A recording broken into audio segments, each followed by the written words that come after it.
Sa mga kapatid, para sa ating morning revival preview. So ngayon, ang schedule natin ay week 22, day 4. Amen. Okay, so magbasa na tayo. Ephesians 2:14.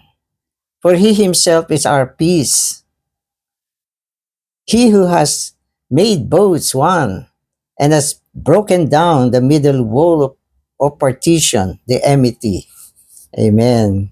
So, ang Panginoon ang ating kapayapaan. No, ibig sabihin, yan ay sa pagitan natin. Sapagat mahalaga na sa pagitan ng mga believers, merong kapayapaan. Ibig sabihin, walang hidwaan. Walang away. Walang galit-galit. Kundi merong kapayapaan. May pagkakaisa at nadadala sa loob ng isang puso't kaisipan. Amen.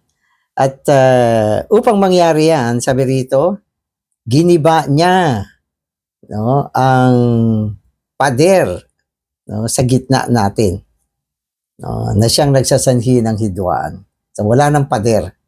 Yung pader ng hidwaan, giniba na ng Panginoon upang mabuo ang isang bagong tao. Colossians 2:14, wiping out the handwriting in ordinances, which was against us, which was contrary to us, and he has taken it out of the way, nailing it to the cross. So, ang linaw. Yung pader sa gitna natin, ito yung mga ordinances. Ito yung mga ordinances. Yan yung humahadlang upang tayo ay mabuo at magkaisa. At yan din yung nagiging sanhi ng mga paghahati-hati at hidwaan sa gitna natin. So anong ginawa ng Panginoon? Giniba niya. Okay. So ilang salita, tatlong salita ang ginamit dito. Wiping out. Okay.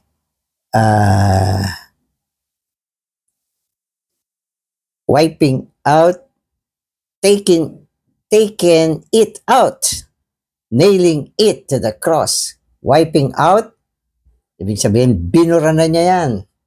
Inalis na. Okay. Take it out. Parang may wiping na, may take out pa. Ibig sabihin, binura na, inalis pa. Ganon. So, wipe out, winipe out na. Parang winalis na, nilinis na, inalis na yan. Take out, talagang inalis. Tapos, nailing it to the cross, ipinako na niya doon sa krus lahat yung mga ordinansa. Pag pinako sa krus, tapos na talaga. Kaya inalis na niya yung mga yan. Okay. Sapagat itong mga bagay na ito ay laban sa atin.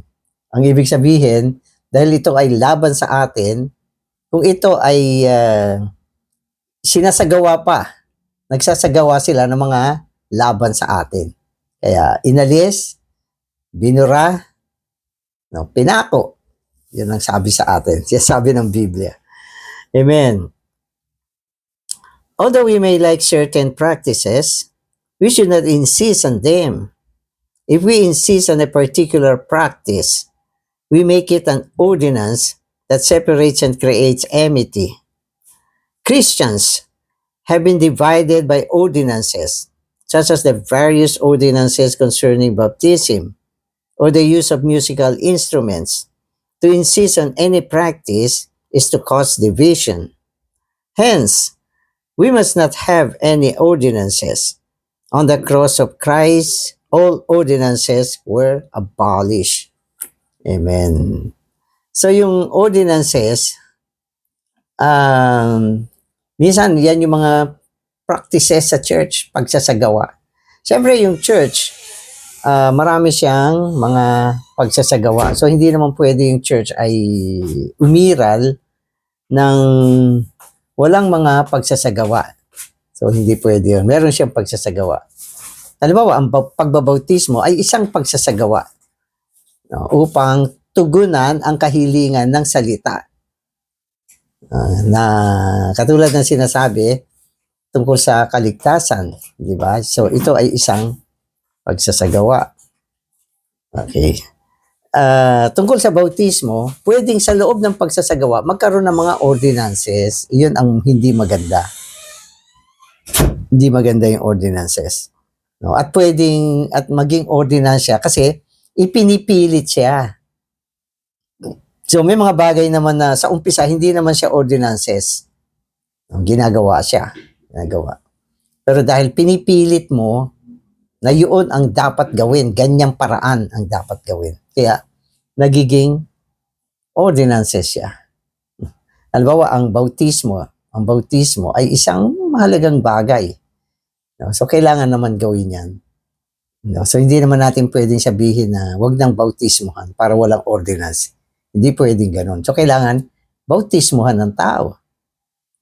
Pero pag ang sinabi mo ay, pag ang konsepto mo, ang bautismo, dapat paano? Dapat sa swimming pool, sabi ni Sam, dapat sa dagat, dapat sa ilog. Okay, so lahat ng ito ay magiging mga ordinansa pag pinilit mo. So yun.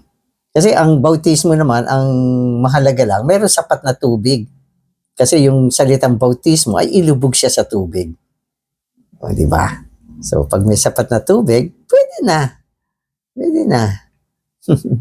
Pero, minsan, para sa kaayusan, nagsasuggest din tayo ng tamang paraan ng pagbabautismo. So, kanina, nakakita ko ng video, binautismuhan. Parang hindi ko gusto yung kung saan binautismuhan. Kaya sabi ko, sana naman wag dyan yung ibabautismuhan yung mga tao. Pero hindi ko naman pinilit. Sinuggest ko lang, bumili kayo ng tamang bautismo. Pagbabautismo. Ng baptismal, bumili kayo. Para magandang tignan. No, so yun ang, hindi naman tayo kumot, lahat pwede, ay kung saan-saan na lang. Maganda, may presentation din. No? Pero kung ayaw ng tao, ayaw ng mga kapatid, gusto namin, dyan lang talaga. So, para wag maging sanhi ng pagtatalo o division sa gitna natin. So, parang ganun lang. Tapos yung isa naman dito, yung musical instrument. Siyempre, karaniwan sa mga churches, ang ginagamit ay piano. Kasi yan yung pinaka-best na instrument para makasunod tayo sa tamang tono. So, di ba? Pero yung iba naman, mas gusto nila gitara dahil mas mas lively. So, ano ba talaga, brother? Piano ba o gitara? So, wag nang pagtalunan yan. Kung may piano at merong marunong, gamitin yan lahat. Okay lang. Dapat okay lang lahat. Wag nang kumontra. Pag kumontra, magiging opinion. Kung may gitara, okay, pwede rin naman. Pwedeng pagsabayin. Pwedeng isa lang. Ano ba ang saan ba tayo magkakaisa? Di doon tayo. So, kasi sabi niya, ang madalas na nagiging sanhi ng division ay itong ordinances. Kasi yung mga practices, pinipilit. So, pag pinilit mo, ayun, magiging sanhi ng mga ganitong bagay. Okay. Amen.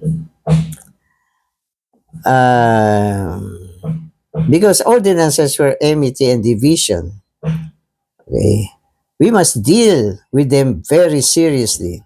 It is possible for ordinances to become a cause of hatred even among us. Those who have been close to one another. Therefore, we must repudiate all ordinances and go along with the practices of the saints. Amen. As long as these practices do not involve anything sinful, immoral, or idolatrous. Amen. Although we may not approve of certain practices, we should go along with them in order to give no ground for ordinances. Amen. So, delikado yung mga ordinances. Minsan, nagiging sanhi yan ng hindi lang away, pagkamuhi. No? Yung mga kapatid na dating magkaka-close dahil sa ordinances, naging namuhi sa isa't isa. No? Kaya ito ay ginagamit ng kaaway. So, una-una, ginagamit siya ng kaaway upang sirain ang pagkakaisa ng mga kapatid. At hindi lang yan, mas malala pa, imbis na magmahalan, no, namumuhi sa isa't isa. Sabi ng isa, sobrang makulit itong brother na to. Pag pinipilit niya yun ang gusto niya, yun ang kanyang pinipilit. Baka yung mga related sa pagkain, minsan ganyan. Di ba? So yung grupo na yan, ang gusto nila, ayaw nila yung plain rice. Gusto nila yung fried rice. Mas masarap yan. Yung iba naman ayaw. Pero pag sinaing, kung sino yung nagsaing, yun ang gagawin niya. Yun ang gusto niya kasi. Yun namang ayaw. Unti-unti nagkakaroon ng pagkamuhi dito sa kapatid na taga-saing. Alisin na natin yan. Diba? So yun yung nagiging problema minsan. No? Katulad ng mga love feast. Madalas kasi yung mga taghahanda ng food, ito, totoo to. Ang hinahanda nila, kung ano rin yung gusto nilang kainin, sigurado ako dyan. Yun ang mga pinipilit nila. Bakit? Kasi yun ang gusto nilang kainin. Kaya minsan nagkakaroon ng mga problema tungkol sa pagkain. Kaya huwag ipilit. At yun naman mga may gusto niyan, huwag ding ipilit na hingin, yan ang dapat. So sa church life, itong one new man, talagang hindi ganun kasimple to. Bagaman sinasabi natin yung mga ordinances na paako na. Pero sa actual na pagsasagawa, malakas pa yan. Malakas pa yan.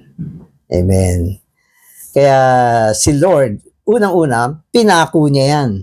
Kasi kung di niya yan pinako, tinanggal, binura, talagang mahirap tuusin yung mga bagay na yan. Pero yung mga bagay na inalis na niya, pwede nating tuusin.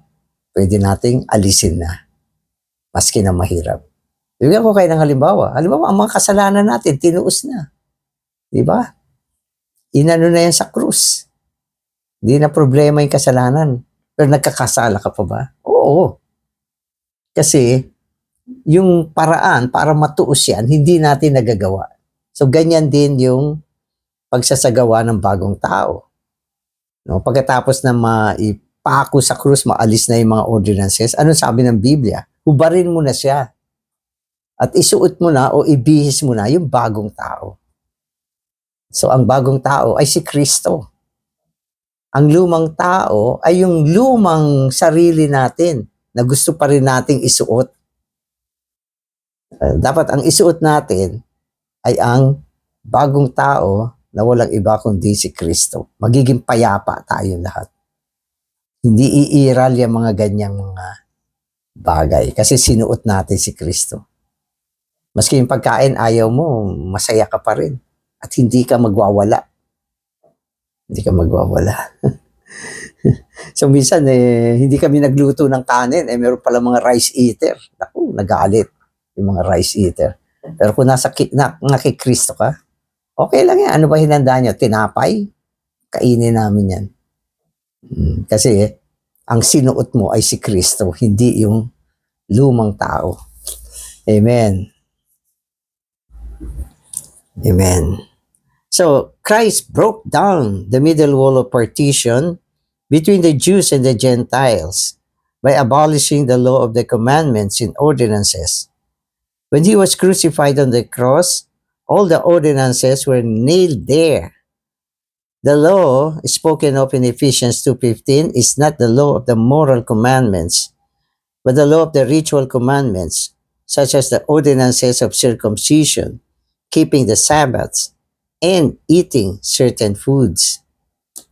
Amen. So, ito ay actual na situation nung unang panahon, ng pagsasagawa sa eklesiya. Kasi marami mga Hudyong naligtas eh. Yung mga Hudyo, hindi nila mabitiwan itong mga practices na ito.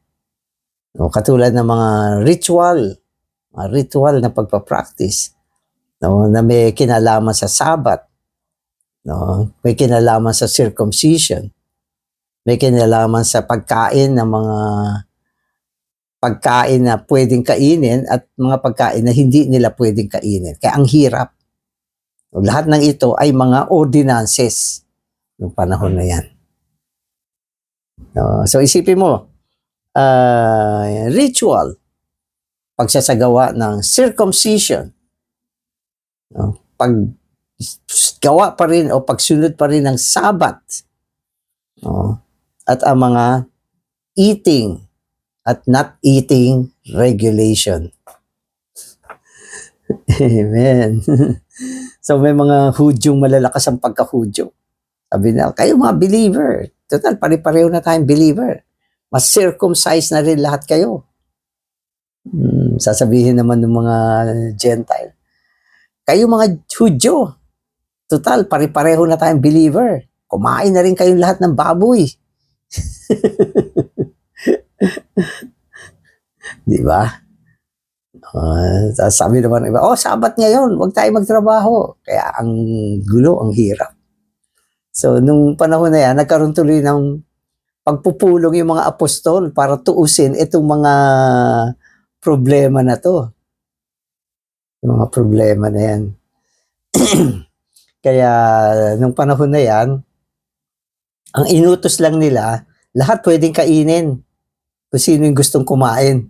Except yung mga pagkain na sinakal. No? Kasi ang isa na sinabi ng mga apostol, yung dugo wag nating payagang kainin. No? Abstain from eating blood. So mula sa Old Testament, umabot yan hanggang sa New Testament. So yung dugo. Pero kung may mga believer naman na talagang hindi ma-overcome yung dinuguan, kumain kayo. Hindi naman yan related sa salvation eh. Yan ay practices din. Kumain ka o hindi ka kumain, hindi naman makaka-apekto yan sa kaligtasan. Yan ang ibig natin sabihin. Pero may mga food na talagang hindi pwede. Yun ay ang inoffer sa Diyos-Diyosan. Kasi ang Diyos-Diyosan, alam naman natin yan. Mapanganib yan. So sabi ni Paul, lahat ng inoffer sa Diyos-Diyosan ay inoffer sa mga demons na nasa likod ng mga Diyos-Diyosan. So, gusto mo ba yung mga food na inoffer na sa mga demons, kakainin mo pa? Baka kung ano mangyari sa'yo. Pero sabi naman niya, kung hindi mo naman nakita, huwag ka na magtanong. Ipag-pray mo na lang. Diba? So, ibig sabihin, yung sa loob ng church life, walang pagtatalo. Walang pagtatalo. Yung mga kumakain ng ganito, walang problema sa atin. Yung hindi kumakain, wala rin problema. So wag natin gamiting ordinansa ang pagkain para hindi tayo mabuo. So ganun siya. So kainin mo yung gusto mo. Yung ayaw mo, di wag mo kainin. Pero kung minsan, para sa kapakanan ng lahat. Ito, para sa kapakanan ng lahat. May mga food na dapat wag mong kainin para sa kapakanan ng mga kapatid. At may mga food naman na dapat kainin mo para sa kapakanan ng mga kapatid. Ganun. So minsan katulad ako, pumupunta ako sa mga bahay-bahay. May mga food na talagang hindi ko kayang kainin. So, pero hindi ako kumikibo. Kaya lang, minsan may mga maingay ako. Ayaw to ni Brother Danny. Natatawa lang ako. So, hindi ko siya hindi ko siya binabanggit, hindi ko pinapansin yung mga ganyang bagay. Ayaw kong gawing issue yan. Yung mga bagay na yan. May mga food naman na hindi ko masyadong type. Pero sa kapakanan ng mga kapatid na naghanda, kinakain ko din. Pero kung tutusin, hindi ko talaga, hindi ko talaga type yan. Pero ayokong makatisod ng mga kapatid. No? So, anong pinangangalagaan natin dito? Yung feeling ng mga kapatid. Diba? So, yun yung pinangangalagaan natin dito. So, mahirap, pero ang importante, huwag nating ipilit.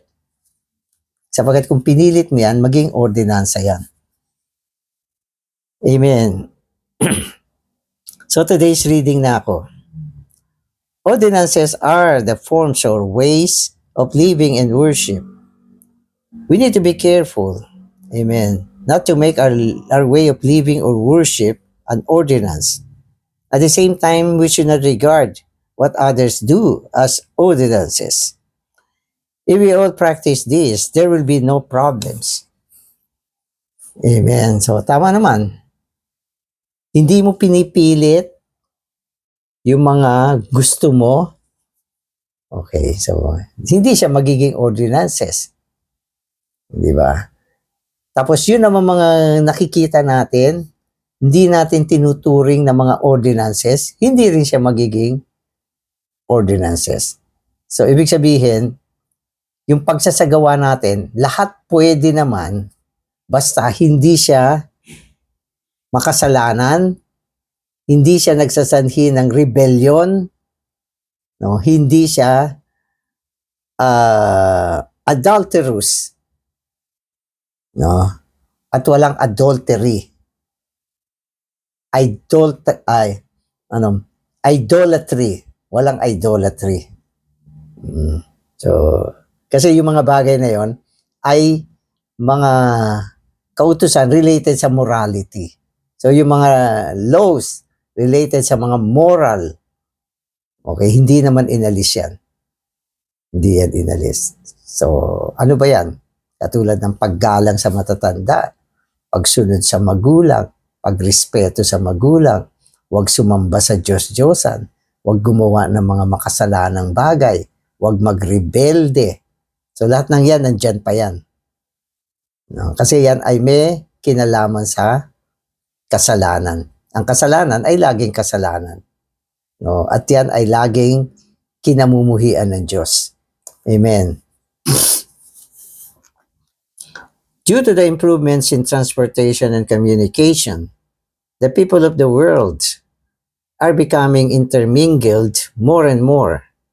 This is under the sovereignty of the Lord, so that He can have the new man, the proper church life, which includes all different peoples. No? So maganda na yung ating panahon ngayon. No? Ang mga bagay ay nag-improve na, naging modernized, ang transportation, ang communication natin, mabilis mag-contact ng tao. Minsan hindi mo na kailangan mag-travel. No? Minsan hindi naman kailangan ng face-to-face, nakukontak natin ang mga tao. At ito ay bahagi ng pagsasagawa ng buhay eklesiya o pag-apply ng bagong tao. So, hindi lang yan. Pati mga transportation, ang bilis na rin sa panahon na ito. At ito ay inayos din ng Panginoon upang makamit niya ang isang bagong tao. Mula sa mga improvements ng maraming bagay sa kapaligiran natin. Amen. So, therefore, concerning our way of life, we all must learn not to impose requirements on others and not to have any ordinances. So, yun pa rin ang inuulit sa atin. Huwag tayo mag-impose. Bagamat may mga bagay na maganda naman at pwedeng makakatulong at pwedeng ma-improve yung mga bagay-bagay. Pero mag-ingat pa rin tayo na itong mga bagay na ito ay maging ordinances. So, halimbawa, ang ating mga pananamit. Church life, hindi naman natin ini-impose na kailangan tayo ay mga nakaputi. Pero, kapag sa training, meron rules and regulations kasi yan. Kailangan sumunod ka. Pero yung ordinary church life, wala naman rules and regulations. Pero regulated pa rin tayo ng ating budhi. Maski na sinasabi niya, wala namang coding, color code tayo sa loob ng eklesiya. Pero, pakiramdaman mo rin. Nagsuot ka ng mga, yung mga psychedelic, iba-ibang kulay, ang gandang tignan. Gusto ba ng Lord yan? Dapat alam mo rin. Amen. The differences among the people began at Babel. In God's economy in the church life, we must overcome Babel. Our very language can become an ordinance. When we stay for a long period of time in another country, or even live there, we should, if possible, learn the language of the people there and not insist on our native tongue. Kasi yung Babel, diyan nagkaroon ng marami mga iba't ibang klaseng wika na ginawa ng Diyos para yung mga tao hindi magkaisa. Kasi nung panahon na yan sa Babel, naging rebellious sa mga tao. Nagkakaisa sila para magrebelde sa Diyos. At upang tuusin itong malakihang pagre-rebelding ito, ang ginawa ng Diyos, pinalitan yung mga dialect nila. Iniba-iba. Kasi pag iba-iba na yung mga dialect, hindi na magkakaisa yan. Ang nangyari, naghiwa-hiwalay na sila. So yan yung prinsipyo ng Babel. So ang Babel ay divisive. So divisive. Kaya nagkaroon ng Babel dahil sa division o dahil sa rebellion, at ito ay isinaayos ng Diyos. Subalit sa pagsasagawa ng bagong tao, ang dialect ay napaka-importante. Kasi nagmi-meeting tayo, nagse-serve tayo. Kung hindi tayo nagkakaintindihan, hindi natin magagawang magsama-sama. Kaya kung mayroong mga problema sa dialect, dapat tuusin din natin yan. Tuusin natin yan. Huwag natin sabihin na, ang Diyos nakakaintindi naman lahat ng dialect . Pero dapat, pag nag-speak ang isang tao sa loob ng eklesiya, magkaroon ng mga translation, upang lahat ng kapatid ay maintindihan yung salita. At kung katulad naman ng sinabi rito, kung ikaw ay nanatili sa isang lugar, diyan ka nagcha-church life, sikapin mong matutuhan yung dialect diyan. Huwag mong ipilit yung sarili mong dialect. Huwag mong sabihin na, ano magagawa ko? Ito yung dialect ko. Tatayo ako, magsishare ako. Maintindihan nyo at hindi. Wala akong pakialam. So, hindi pwede yung ganun. So, unang-una, dapat merong translation. Okay, pero pinakamainam, matutuhan mo pa rin yung language or dialect dyan sa lugar na yan. Amen. As the redeemed and recovered ones, those who have been transferred into Christ and into the church life, we must learn to hate the differences that divide the peoples. The worldly people regard cultural differences as a mark of prestige. But in Christ, we have all lost this prestige. Now our only prestige is Christ and the genuine oneness. We should not have a prestige unique to our locality or meeting hall. Amen. So, yun daw mga pagkakaiba-iba, kamuhian natin, at yung mga bagay na naghahati sa atin, kamuhian natin yan. Ano man mga factor na nagiging sanhi ng pagkakaiba, paghahati-hati, ibig sabihin mamuhi tayo dyan. Upang kung kinamuhian natin, matutuos natin yan, maaalis yan sa gitna natin. Pero minsan, may mga pagkakataon, hindi natin namamalayan, nakakagawa tayo ng mga bagay na nagiging sanhi ng paghahati. Halimbawa, yung mga tao sa mundo, yung mga kultura, pagkakaiba sa mga kultura, ayaw nilang alisin yan.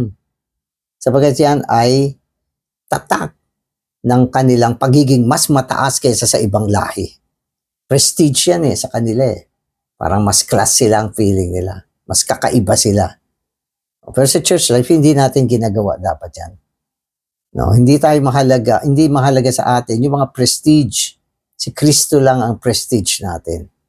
Siya lang ang ating maipagmamalaki, no, sa gitna natin. Si Kristo lang. No, pero kung sasabihin mo na, hindi, gusto namin yung lugar namin mas class.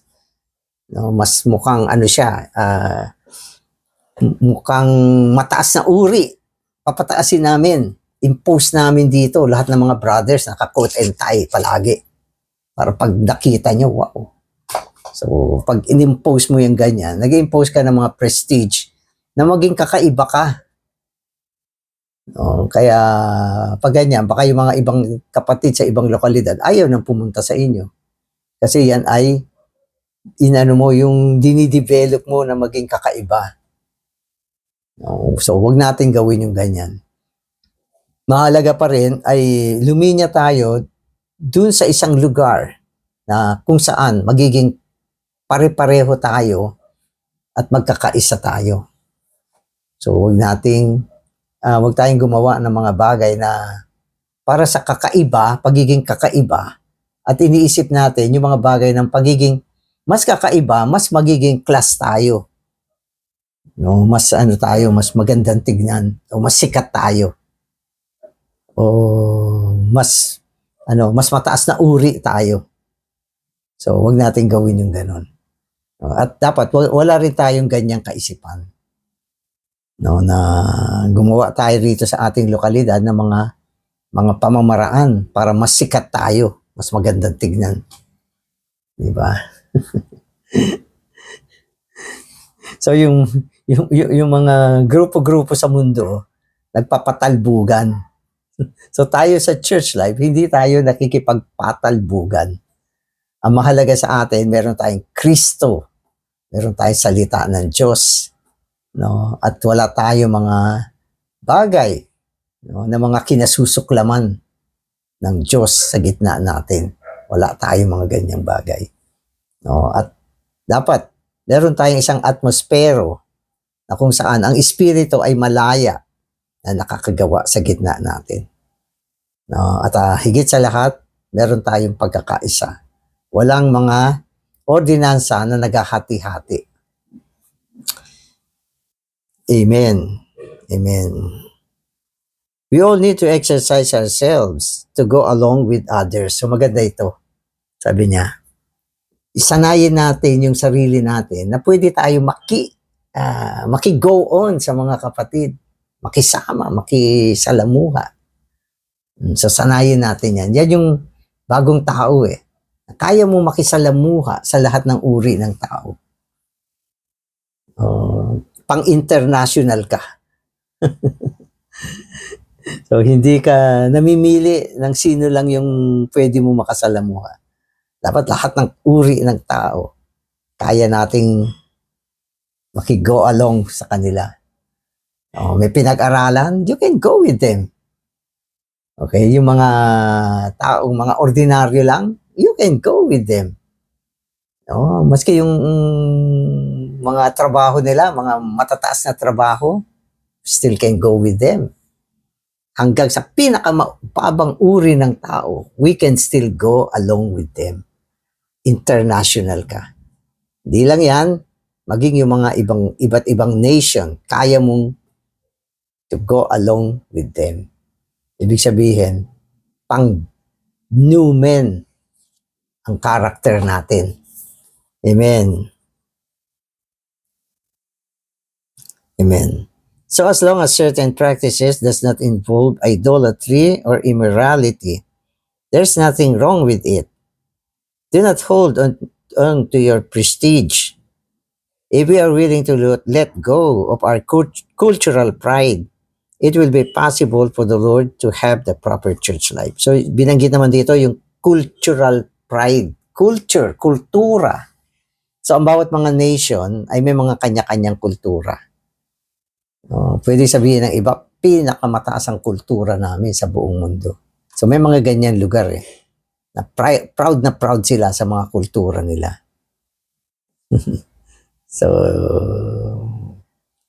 yung mga ganyan, ibig sabihin, pwede maging hadlang yan. Katulad ng mga tao, ayaw naman nila kumain na nagkakamay. At may mga tao naman, palagi naghahanap ng chopstick. At meron naman sanay sa fork and knife. At meron naman spoon and fork. So, ang daming way ng pagkain. No? At yung mga chopstick, pwede nilang sabihin, pinakamataas ang kultura namin. Chopstick kami. Taas. Galing. Ito, pinakamaano to. Pero iba, ako, yung iba, nakita nila yung ganyang pagkain. Ano ba yan? They look down on it. Huwag mong gawin yan. Okay. Noon, naalala ko, sabi ng isang kapatid, huwag ka magdala ng chopstick sa iyong luggage. So, ano gagawin mo? Kumain ka kung paano sila kumain. So, ganon. So, yun lang. Pero una, kung hindi ka marunong mag-chopstick, hindi ka makakain. Pag-aralan mo yan. Pag-aralan mo yan. Huwag kang magdala ng sarili mong tinidor at kutsara.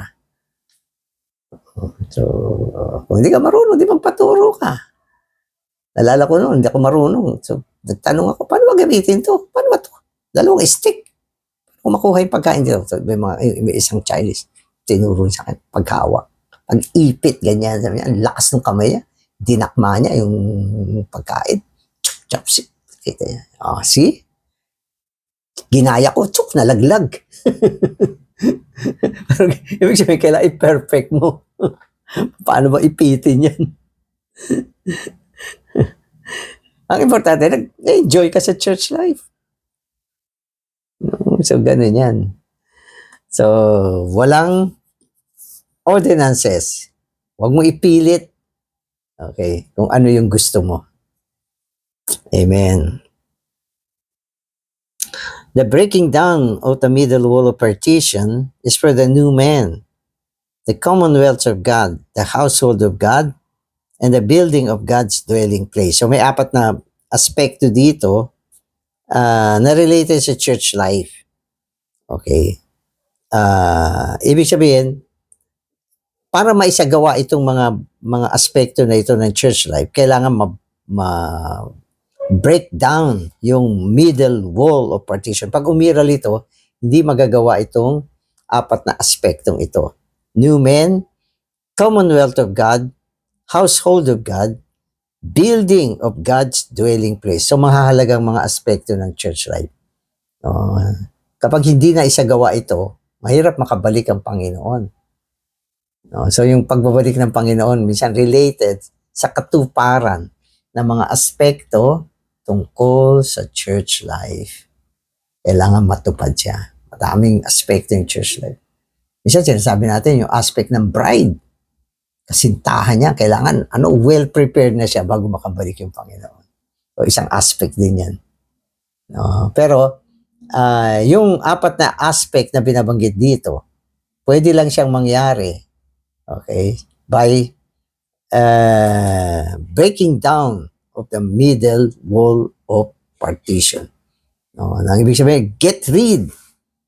Tuusin lahat ng mga ordinances, mga bagay na humahadlang sa pagkakaisa ng mga believer sa loob ng eklesiya. Amen. Christianity is filled with the divisive differences among the various people. For this reason, it is impossible for Christians outside the recovery to have the church life. Amen. For the sake of the church life, all the differences must be under our feet. Ibig sabihin na overcome natin lahat ng mga differences. Mga pagkakaiba sa gitna natin. Pagkakaiba. So lahat ng mga differences kailangan mailagay sa ilalim ng ating paa. Kung tutusin, ang ibig sabihin ng mga differences, yung mga bagay na hindi mo mabitiwan, yung mga bagay na pinipilit mo pa rin. So, lahat ng mga bagay na yan, nagiging differences siya. Kasi, ayaw mo siyang bitawan, hindi mo siya ma-let go. Okay? Kundi, pinipilit mo pa rin siya. Pinipilit mo pa rin. So sa church life, dapat walang mga taong pinipilit yung mga bagay-bagay. Ano ba, pumunta ka sa ibang locality. So isinaayos ng Panginoon na umalis ka na sa dati mong locality. Merong mga ganyang kapatid na pag umalis na sa lokalidad niya, lumipat sa kabilang lokalidad, naninibago na sila. Parang hinahanap-hanap nila kung ano yung nakagisnan nila dun sa lokalidad na inalisan nila. At kalaunan, para sa kanila, maganda yung mga bagay na yun, pero wala dito sa lokalidad na to. Ano gagawin mo? Ipipilit mo. Ipipilit mo siya. No? Katulad ako, maraming lokalidad na napuntahan ko at hindi lang maiiksing panahon. 10 taon karamihan sa mga lokalidad na yan. At pag ganyan ka nakatagal sa isang lokalidad, magugustuhan mo na yung mga bagay sa paligid mo. Ma-adapt mo siya. Para bang pag pumunta ka sa isang lugar, di ba? So ganyan ang kinakain ng tao dyan. Hindi mo agad ma-adapt. Parang hindi mo. Pero pag matagal na at kinakain mo na, madidiscover mo, ang sarap pala. Okay pala to. So parang ganun. Tapos pumunta ka sa kabilang lugar naman, ibang pagkain naman. Ang hinahanap mo yung yung dating meron. So ganun. Ngayon, pag pinilit mo na dalhin yung meron doon dito, magiging sanhi ng problema yan. So ano ang pwede natin gawin? Tayo ang mag-adjust. Tayo ang mag-adjust. No, kung minsan may mga kapatid, yun din ang problema. Minsan may mga kapatid na dumadating sa lokalidad niya, na kung saan nandun ako. Hirap na hirap sila mag-adjust.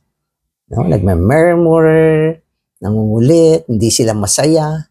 Parang feeling mo, bukas aalis na to dito. Kaya lang hindi naman makaalis.